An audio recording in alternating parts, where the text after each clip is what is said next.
যদি আমাদের দেশে লুণ্ঠন, চুরি, চামারি, পাটপারি না থাকতো, চাঁদাবাজি, দখলদারি না থাকতো,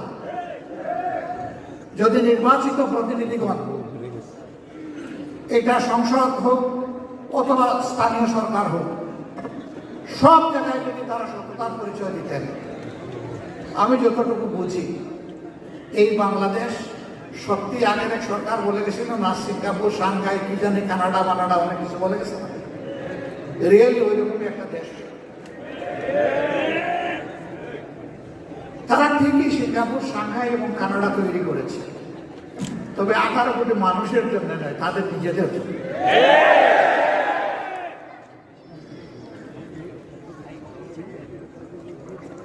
এই জন্য আমরা সবসময় বলি এ বাংলাদেশ আমাদের গর্বের বাংলাদেশ, প্রিয় বাংলাদেশ। যে যাই বলুক, যে যা সমালোচনা ইচ্ছা করে সারা দিন রাত করতে থাকে,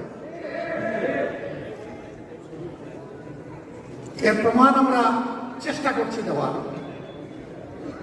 প্রথমত এই দেশের মানুষকে আমরা ভালোবাসি, এদেশের মাটিকে আমরা ভালোবাসি।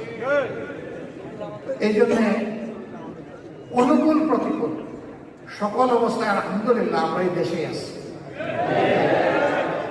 অনুকূল অবস্থায় থাকতে তো কোনো সমস্যা না, কিন্তু যখন প্রতিকূলতা দেখা দিবে তখন থাকাটা হলো অনেক চ্যালেঞ্জের। মৌলানা দেলোয়ার হোসেন সাঈদের জন্য দুনিয়ায় কি কোনো দেশ ছিল না? মতিউর রহমান নিজামী রাহিমাহুল্লাহর জন্য কোনো দেশ ছিল না? আমাদের আইকুয়ার মাতার তাজ অধ্যাপক গোলাম আজম রাহিমাহুল্লাহর জন্য কোনো দেশ ছিল না?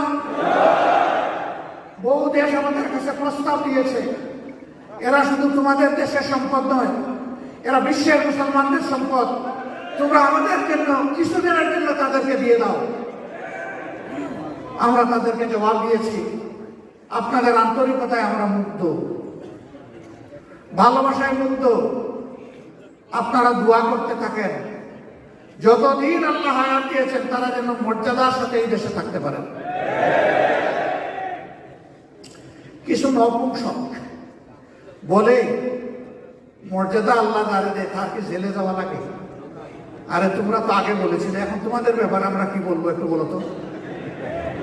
আমরা ওটা বলতে চাই না।